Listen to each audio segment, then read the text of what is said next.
My wife said to me this morning, where are we sitting? I said, I'm sitting on the front seat. She said, you are? I said, yes, it says the Pharisees love the front seats in the synagogue.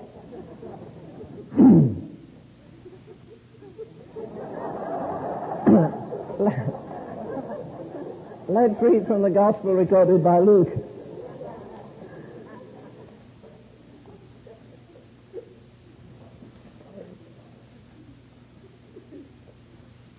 Chapter 7. I got the wrong chapter here. Okay, chapter 7, sorry.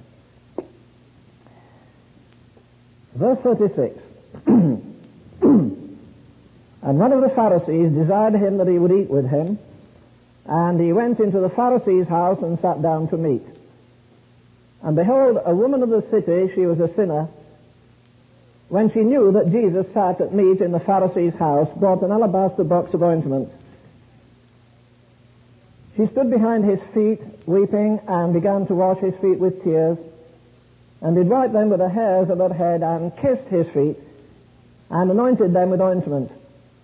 Now when the Pharisee which had bidden him saw it, he spake within himself, saying, This man, if he were a prophet, would have known who and the woman this is, that toucheth him, for she is a sinner. Jesus answering said unto him, Simon, I have somewhat to say unto thee. And he said, Master, say on. There was a certain creditor which had two debtors. One owed him 500 pence, and the other owed him 50. Tell me therefore which of them would love him most. Simon answered and said, I suppose that he to whom he forgave most. And he said unto him, Thou hast rightly judged. And he turned to the woman and said, Simon, seest thou this woman? Thou gavest me no water for my feet, but she hath washed my feet with tears, and wiped them with the hair of her head. Thou gavest me no kiss, but this woman, since the time I came in, hath not ceased to kiss me. My head with oil thou didst not anoint, but this woman hath anointed my feet with ointment. Wherefore I say unto thee, her sins which are many are forgiven, for she loved much. But to whom little is forgiven, the same loveth little. And he said unto her, Thy sins are forgiven. And they that sat at meat with him began to say within themselves, Who is this that forgiveth sins also? And he said to the woman, Thy faith hath saved thee, go in peace. This story is recorded by each of the evangelists. There are not four Gospels. There's one Gospel told by four different men. And there are four different accents on this story. I think this is the most beautiful of them. But this is one link in a chain of events which had rocked and shocked Jerusalem for quite a period.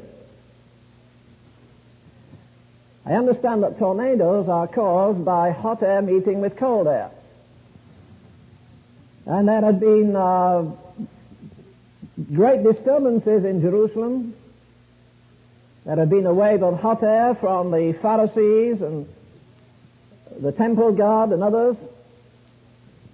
And there had been a wave of cold air from them, a wave of warm air, because there was jubilation that at last somebody had come who really cared for the sinners.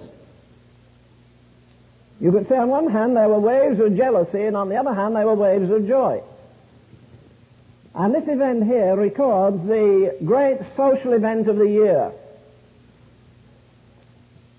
I guess everybody in Jerusalem knew by the time this feast was to be held. At least this woman had heard of it, and she sure was not on the guest list. It's a wonderful thing that the only person we know who went to the feast isn't on the guest list. She gate-crashed it.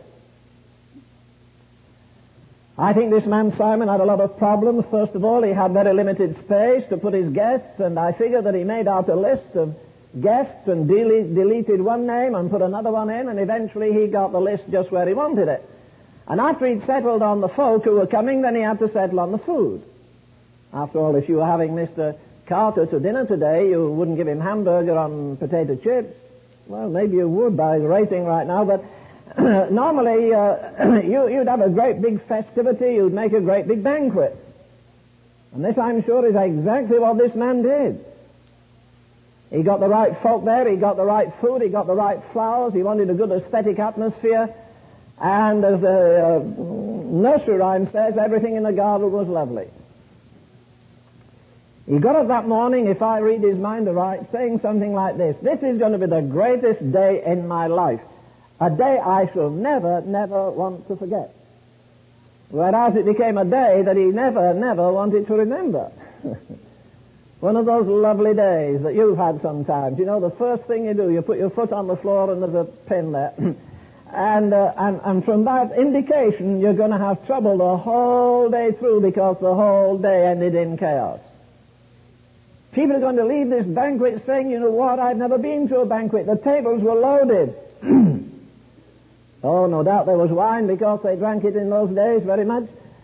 And I believe he thought people would go from that banquet talking about his generosity, whereas they left it talking about his stupidity. After all, everything was in order, and he puts a guard there and says, "Look through the lattice, and as soon as you see some distinguished person, let me know." And they came, and according to custom, they took the guests and kissed them on either cheek and showed them to a slave or a servant, and the servant washed the feet of that individual, and they took them to the table, and they found just where they were to sit, and everything was going well, when suddenly one of the servants said, "Master, come here quickly." And he had just been excited because the mayor or the master or millionaires had just come into the banquet, and his ego was inflated. And he felt great. He thought, "Boy, I'm establishing myself with society. This is an epoch in the history of Jerusalem." After all, he got a man there. The reason for the uprising in Jerusalem, the disturbance, was what always happens when Jesus goes. We say Jesus is the Prince of Peace. Jesus is the Prince of War. Wherever Jesus goes, there's trouble. He goes into a family, he breaks it up. I remember some society people used to come to a church I pastored in England. They used to dance in Buckingham Palace. They used to dance in the arms of dukes. They used to go to the great social gatherings in the Queen's circle and royal circles and dukes and what have you got. Like Brother Red there used to meet with that bunch too. But anyhow, at least some of his friends. And you know, when these girls were not saved, everything was all right. But once they got saved, they became a thorn in the side of their relatives. She won't drink anymore. She won't dance anymore. She doesn't want to smoke anymore. She won't play cards anymore. What's wrong with her? She thinks she's better than we are. And immediately, wherever Jesus goes, you get trouble. He came not to bring peace, but a sword. He brings peace to us individually. You see, Jesus was having trouble here because of the Pharisees and the Sadducees. They were very much the same, a little bit different theologically. The Pharisees believed in the resurrection, the Sadducees did not. That's why they were sad, you see. But he had trouble with them. They were antagonistic to his theology. And now they hear that this man, Jesus, the first thing, they were troubled with the man. The second thing, they were troubled with his message. The third thing, they were troubled with his miracles. He'd arrived on the scene. He didn't even have a headquarters on earth. Well, he did under a tree. When he wasn't using it, the foxes slept there. He didn't even have any stationery. He didn't even have a broadcast. Didn't even have an entertainment center for Christians. You wonder how ever he made it. But anyhow, he arrived on the scene with no social backing, no prestige. He began his life with a bunch of prostitutes. How do you know? Because he was baptized between thieves and prostitutes. He ended up on the cross with them. In the middle of life, he's with them. This woman did what she would never do to a Pharisee. She drew near to Jesus because she'd heard somebody say, "This man receiveth sinners." I think that's one of the greatest titles ever given to Jesus, so we never call it his title. If ever you go to Ireland, it's a great country. It's a bit noisy at the moment, but if you ever go to an island, they sing a wonderful hymn there. Sing it o'er and o'er again, "Christ receiveth sinful men." You know, come to think of it, he doesn't receive any other kind anyhow. The only thing that will get you to Jesus is you're a sinner, a stinking, rotten, proud Pharisee, church member, deacon, pastor, or anything else. But the only way to Jesus is that we're sinners. Now this woman daringly comes. The guests had been arriving, and the servant says, Master, you know that certain woman? He says, yes, if she comes, turn the dogs on her. But Master, she's here. Where? I think Jesus came in at the back door. I think he came in the servants' quarters. I like the hymn, it's on the sheet we didn't sing this morning, or did we? Jesus. To that tune in England, we used to sing a hymn, My heart and voice I raise to spread Messiah's praise. The second stanza is, a servant's form he wore, and in his body bore our dreadful curse on Calvary. He like a victim stood and poured his sacred blood to set us guilty captives free. Jesus had no show, no ostentation. He didn't get an introduction like some of the big boys get on TV and radio. You know, you got to introduce somebody. He's got nothing, so blow him up. Jesus had no trumpeters going in front of him. As soon as he came, there was trouble. He was only that size. Isn't it amazing that before he could walk or talk, Jesus broke a city in two? He was born, they said, have you heard the news? A king has been born. And Herod was troubled, and all Jerusalem with him, because there was a little baby about that size. He separated men when he was born. He separated men on the cross. One went to hell, the other went to heaven. He separated men while he lived. This man receiveth sinners, others went away from him. And Simon looked and he saw that woman there. Oh, he said, in our language, I blew it. He's no prophet. If he were a prophet, he'd know that she's a harlot, she's this, she's that, she's the other. And Jesus read his mind. Matter of fact, he can read yours right now if it gives you any comfort.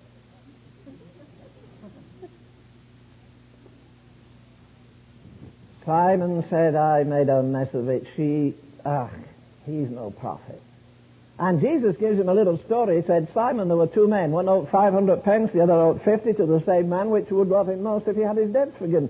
Oh, well, of course, the man who has the biggest debt.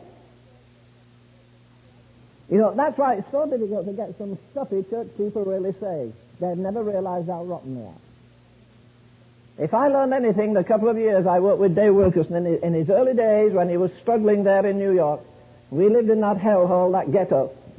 If I learned anything, it was this, that when those kids came out of the horrible pit, you didn't have to persuade them they were sinners. What they wanted to know is anybody big enough to get me out of it?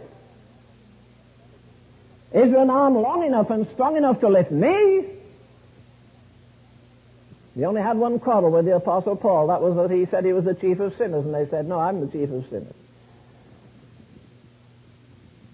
This woman knew she was a sinner. I can imagine her at the door. If you'd seen her, you'd have seen her dress going like that. Her heart was beating that loudly. And she said, shall I really do it? You know, I don't really think that this is an unpremeditated act, but it's an unprecedented act. She didn't copy anybody else. We always copy what other folk are doing. Let somebody stage a big show on TV and the guy changes and switches his format. It must be glittering and glamorous. He may not say anything, but after all, you're not supposed it's not what's on the plate. If you eat off a Limoges plate, it's the fact that the plate was worth $50, even if you had potato chips. And today we serve things up glittering. There's not much in them. There's not much substance in them. This woman runs to the Lord Jesus Christ. Simon says he's no prophet. And Jesus rebukes him on 3 counts. What does he say to him? In verse 45, in verse 44. I entered into thine house, thou gavest me no water. Verse 44. Verse 45. Thou gavest me no kiss. Verse 46. You gave me no oil, you didn't anoint my head. He was so busy greeting everybody else that when the chief guest, that he didn't understand anyhow. He wanted him for social standing. He wanted him because this Christ was a sensation. All Jerusalem was, again I say, was in a state of earthquake. There were volumes of hatred. There were volumes of praise. There were great hurricanes of jealousy. There were great hurricanes of joy. People were stopping at street corners and say, "You aren't so-and-so." "Yes, but I've seen you begging at the roadside." "Well, I don't beg anymore, you see. He touched me." Boy, they'd have sung that a lot better than we sang it. "He touched me. Oh, he touched me." This woman comes and Jesus says, "Simon, I entered your house. Thou gavest me no water. Thou gavest me no oil. Thou gavest me no kiss. Thou gavest me no water." This woman says, "If I ever get in there, I'm going to wash those feet with water." Not on your life. You mean to say I'm going to get the holiest feet that ever walked the earth in my hands and wash them with water? No, she says, "I'll not wash them with water. I'll wash them with my tears." She should have stood in front of him. She stood behind him. Now, she must have nearly broken her neck doing it. But you see, love doesn't care what it costs. I don't know. I can only guess that maybe Charles Wesley got inspiration for one of his hymns out of this. When he said, "Oh, let me kiss thy bleeding feet and bathe and wash them with my tears. The story of thy love repeat in every drooping sinner's ears, that all mankind with me may prove thy sovereign everlasting love." Wash his feet with water? No. She washed his feet with her tears. She should have got a nice, soft, brand new towel, and she said, no, I'll never wash those feet with water. And I won't dry his feet with a towel. And she had lovely long hair, and she pulled the pins out, and that hair cascaded down. When I think of this, I think of my sister. She had long hair. She could sit on it.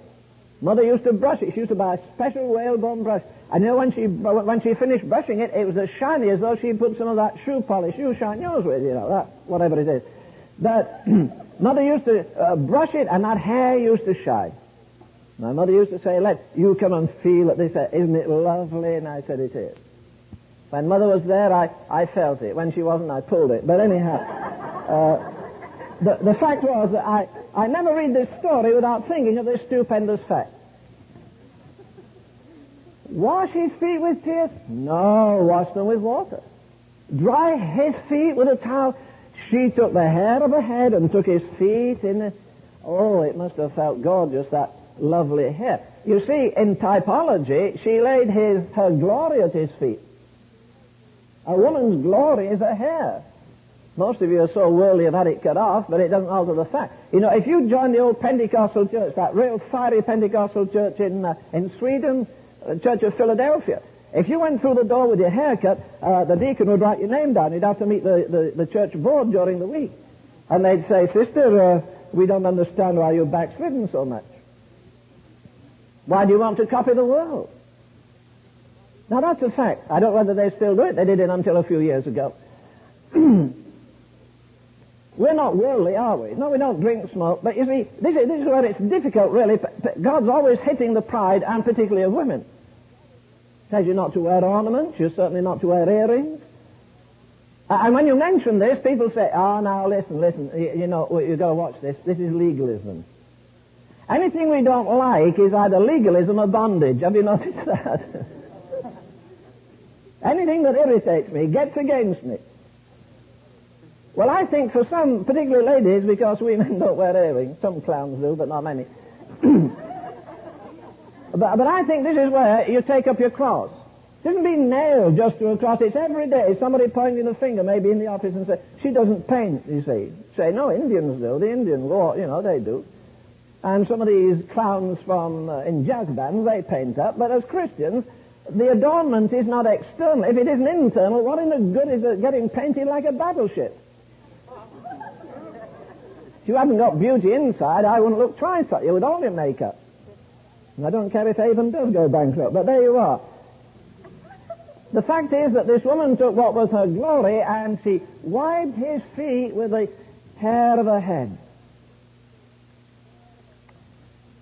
Can you imagine that bunch of folks sitting there and looking and thinking to themselves, "What's this guy doing here, letting this woman make all the palaver? She's weeping, she's sobbing, and spilling her hot tears on his feet and taking her hair down and wiping his feet." And then she produced an alabaster box of ointment. In John's account, he says it was very costly. There are some details there that are very beautiful. It said that she took just 1 pound of ointment and it cost 300 pence. Does it matter? It may not to you, but it does to me. It matters enormously. Why? Because, you see, she was saving this up for a funeral. Now, if this Mary is the sister of Lazarus, Lazarus had been dead, but she didn't love her brother enough to spill a pound of spikenard on his feet, which I guess is the way sisters go anyhow. I'm going to have a real first-class funeral. Are you going to have one? I mean, it doesn't make much sense. You can't see what's going on. So why don't they bury you in a jam jar or something? I mean, Billy Graham used to tell the story of a man who was being buried. He was a Texan, and so they buried him in a solid gold coffin. And as they lowered him down, one of the colored brothers said, as they lowered the casket, one said to the other, "Boy, what a casket." And the other said, "Boy, that's the way to live." But don't we love the outward decoration, the outward show? This woman isn't doing this to be a showpiece. Nobody had ever done it before her. She hasn't got a blueprint of somebody else's sacrifice and devotion.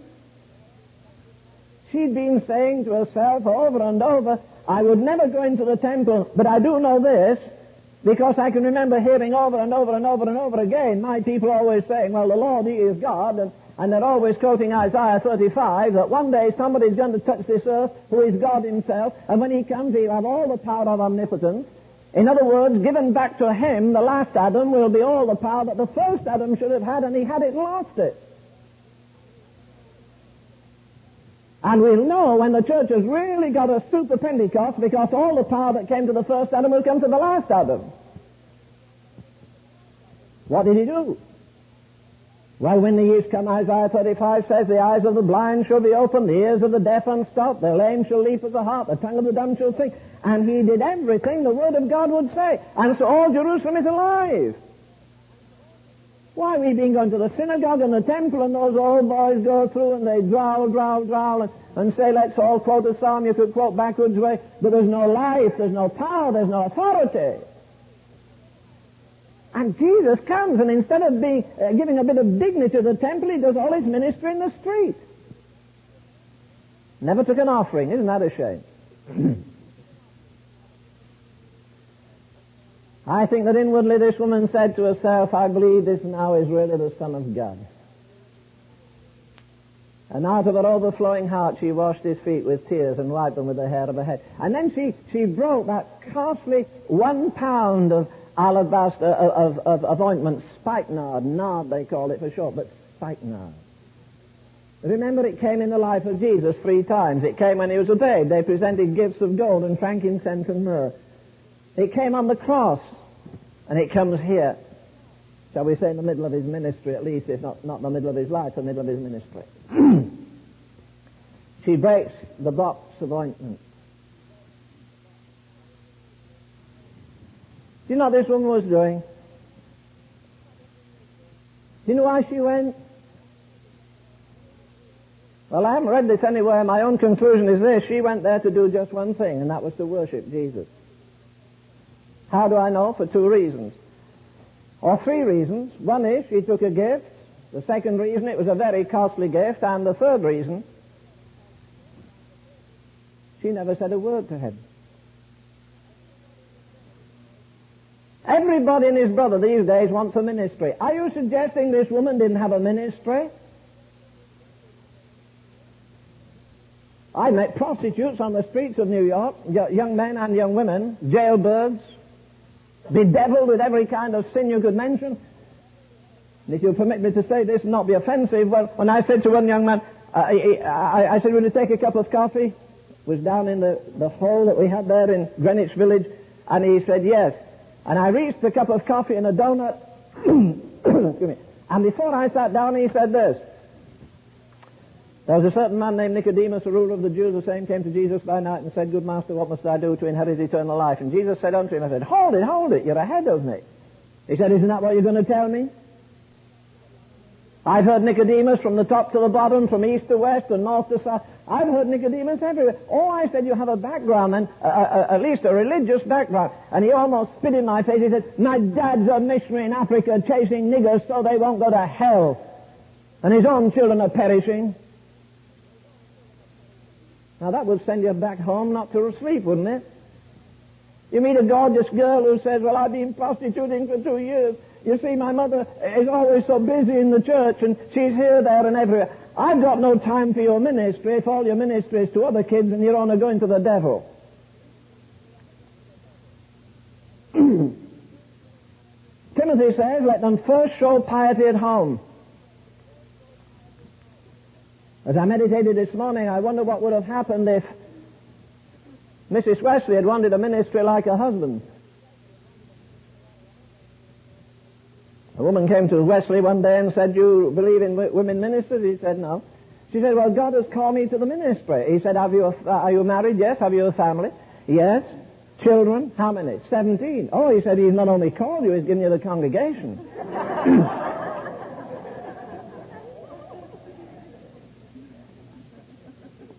Mrs. Wesley had 19. What has she been running off to meetings and wanting a ministry here and a ministry there? We'd have missed two of the greatest brothers that the world ever saw. You'll see a mark for them on the walls of Westminster Abbey. John, who was the architect under God of Methodism. Charles, whose hymns will be sung all over the world this morning. Love divine, all love excelling. Jesus, lover of my soul. If she hadn't nurtured them and nursed them and she educated them. She didn't give them fairy stories to read merely. She took the Word of God. She took each child, each child for an hour, each night. Now, all the 19 weren't living at the same time. She lost a number, sure. But each night she'd say, and Charles would say, it's my night tonight, Mother. Yes. And for 1 hour, she took that child and instructed it in the things of God. I'm glad she did. You know what we've done? We've taught Christian people to work. And we've taught them to witness. We have not taught them to worship. Our only idea of ministry is wearing yourself thin. I believe you could win, listen, and I mean this, as God records it in heaven, and that's an awesome thing about preaching, that as I preach this message, God is going to put it down on something more accurate than any tape recorder. I believe you could win 100 people to Jesus Christ every day and still be a disappointment to Him. Why? Because you haven't worshipped Him. Somewhere about in the 17th or a bit further on maybe, in Exodus, where God says, you separate Aaron and his sons to minister to me, not to minister to the people. In the Old Testament economy, a man could be a soldier when he was 20. Because then and now you don't need brains to kill anybody. So he could be a soldier at 20. He could not be a priest until he was 25. He could not be a high priest until he was 30. Jesus, don't ask me why. Ask Winky. He's a better theologian. But tell me this. A priest could not be a high priest until he was 30. Jesus did not minister till he was 30. John Baptist did not minister till he was 30. Moses did not minister till he was 30. The Apostle Paul was past 30. I don't know why that cutoff is there at the age of 30, but it's there nevertheless.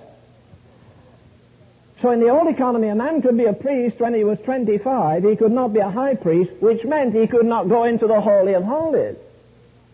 The priest ministered to people in the outer court. He ministered to people. God says, separate Aaron and his sons to minister, not to the people, to minister to me. In the outer court, there was daylight. In the inner court, there was a candlelight, 7-branch candlestick. In the Holy of Holies, there was no light at all. Now, how long do you think we'd have to wait? Let's come down here. Now forget about the backslidden Methodists and the half-on-fire Pentecostals and the others. But anyhow, supposing we came every Lord's Day morning here into this sanctuary. It's not very charming. I don't see any stained glass windows. I hope there won't be any in the new place. But supposing we waited till the glory of God filled the temple. Can you imagine the priest coming out of the daylight into the candlelight, into a black chamber where there was no light at all unless the glory of God came? Now, the glory of God doesn't come to us, so we clap and sing and shout, I'm not saying it's wrong. I'm saying it's a substitute for the deeper thing, for the more powerful thing. It could lead on to that. You see, prayer is preoccupation with my needs. Praise is preoccupation with my blessings. Worship is preoccupation with God. I don't know how many people call me and ask me, where can I get Dr. Tozer's books? Or they say, I'm reading this book of Tozer's and that. Now, if you want to go to a real good school, apart from Agape, you read Tozer's book. First of all, read his Pursuit of God. And then after that, read his 21 studies on the Holy Spirit, the knowledge of the Holy. And that'll do as much good as a year at Bible school, if you digest them, that is. And I like the things he wrote. I like better the things he told me personally in his office. And one of the most staggering things was this. I went in one day and he said, Len, latch the door. He showed me a piece of rug. It was about, I guess not more than 40 inches by about 28. And he said, Len, look at that rug. I looked at it. And I said, I've seen your rug. These are his exact words. He said, Len, I come in my office some mornings. I call my secretary and say to her, put a notice on the door, no interviews today. You go home, I can't dictate any letters today. And then he said what I think is one of the most awesome things I've ever heard. And I've heard the greatest preachers in the world in the last 60 years. He said, I get on that rug on my belly at 8 o'clock in the morning and I worship the Lord Jesus, the ascended Christ, at 8 in the morning, and I'm still there at 11 or even 12 or even 1 o'clock. Now that's awesome. That a man with a vast intellect, he'd acres of culture, a brilliant mind, a rich relationship with God, and he says, I can lay on that rug for 4 or 5 hours and worship Him and never say a word of prayer and never say a word of praise, just worshiping Him. Gazing on His holiness, gazing on His majesty.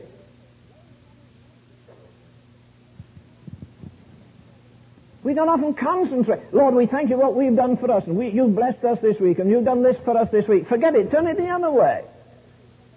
How often do you get there and say, Lord Jesus, I'm thinking of you now. You were there before the stars were there, before the trees of the field clapped their hands, or the stars sang together.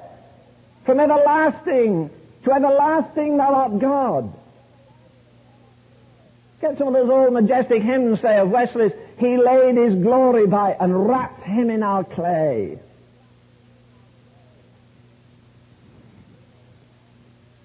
Could you lay down on the floor for even an hour without saying a word? Most of us would have gone to sleep. Without putting in a word of request? Tozer liked to get hymns. As a matter of fact, you sell the hymn book that he wrote here, and everybody should have a copy of it. It's in a paperback, a good edition now. What's it called? Christian hymn? Yeah, Christian, thank you. Christian Book of Mystical Verse. He puts Ter Stegen in there, Madame Guyon, one that he liked most, best of all, Faber. He said, Len, I'll tell you what he said to me too. He said, Len, let everybody else do what they like. You and I will worship God face downward. I read this morning about Abraham. God appeared to him, and he fell on his face. And then I turned into the Matthew, I forget the chapter 20, somewhere around there, where it said that Mary and the Marys went to the grave, and they turned, and as they came back, Jesus met them in the way. What did they do? They shook hands with Him. No, they didn't. It says they fell on their faces and they seized Him by the feet. The most favored men that ever lived were surely the 12 disciples. And I think the most favored of all was John.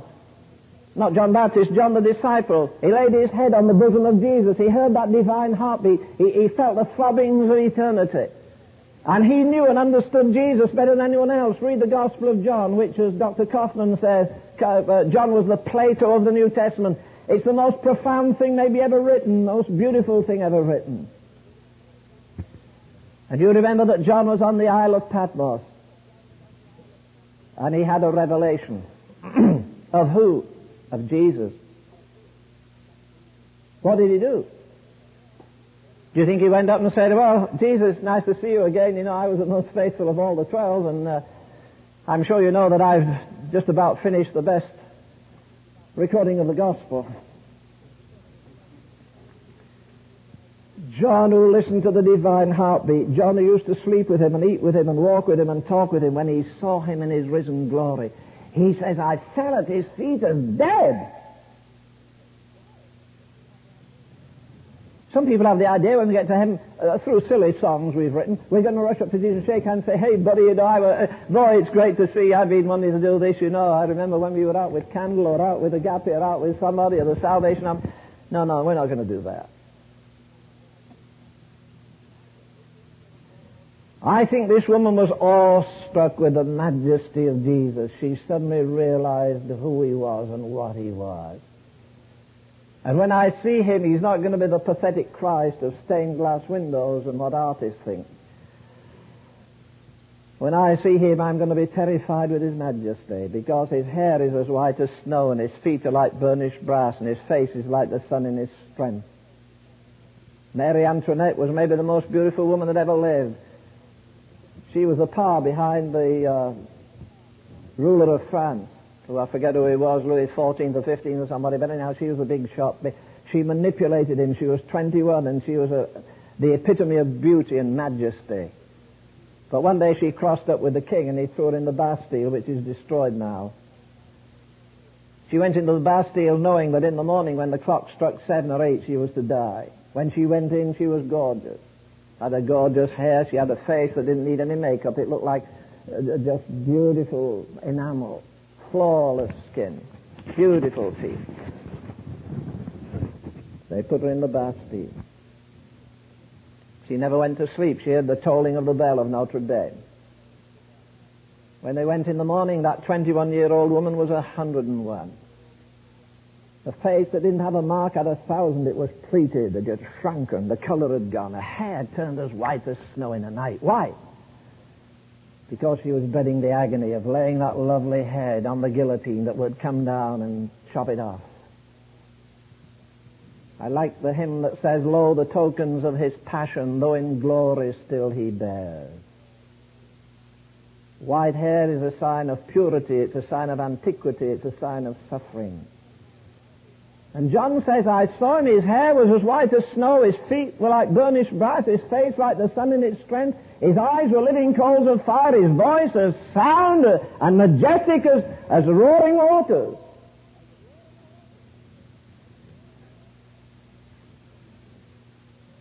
What did we sing this morning? Oh, I was going to have you sing it, you stole my thunder there. Oh, that with yonder sacred throng. Listen, are we going to wait till we get there to fall at his feet? If we're going to worship him to all eternity, don't you think it's time we did a bit of homework? She somehow senses this woman. She says, I don't care what they say. It's a stag party. They could take me and throw me out of the door, but I'm going to risk it anyhow. It's a chance of a lifetime. Exactly what you have. You've only one life to live. You say, I have no box of spikenard to take. Are you sure? Maybe your box of spikenard is your pride. Maybe it's a career. Maybe you're itching for a pub. This woman did more in her silence. She never opened her lips. She took the most costly thing that she had, and that's what worship demands. It demands saying, no, friend, I'm sorry I can't come to dinner. I haven't spent enough time with the Lord today. No, friend, I can't do this. Because you see, so many of us are caught up in activity. Activity, it's service and showmanship. And I still reiterate that you could have win 100 people to Christ every day of your life and disappoint the Lord Jesus. Like the diplomat, one of the ambassadors of the famous Napoleon used to go around the world, and everywhere he went he brought a treasure to his wife.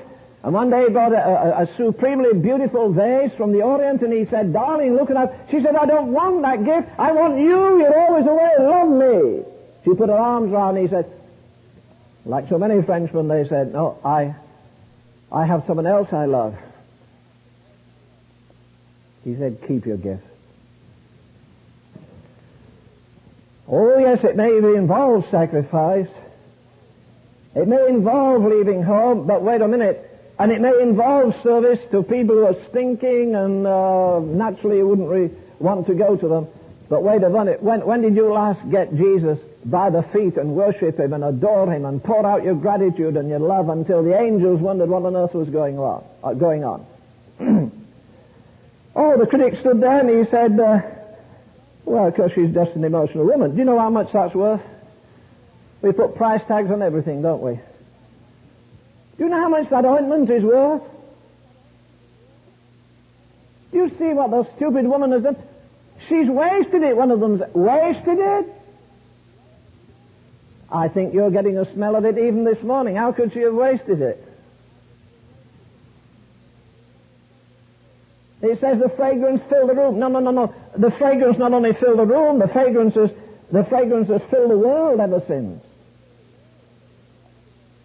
She took a box of ointment, very precious, and she broke it and put it on his feet. If she put it on herself, it would have lasted maybe an hour or two. But it lasted. I always get a lift preaching this message. I preached it a few times.